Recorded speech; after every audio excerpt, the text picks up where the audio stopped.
Í þessu myndbandi ætlum við að kíkja á það hvernig maður getur notað svo kallað split screen til þess að fara yfir verkefni með skjólstæðing. Maður byrjar á því að smella á tíman og fara í tíman.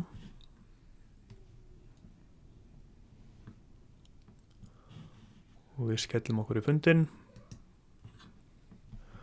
Og þá erum við komin inn í sjálfan fundin. Ef við viljum til dæmis fara yfir eitthvað verkefni með skjólstæðing, að þá veljum við hérna að deila skjá og við veljum það sem við viljum deila með viðkomandi. Í þessu tilviki það vill ég deila þessu hérna prófi og það sem við gerum að við höldum inn í takkanum, hérna græna takkanum, og það sem gerist þá að ég get valið hvort að ég vil hafa prófið vinstra megin eða hægra megin.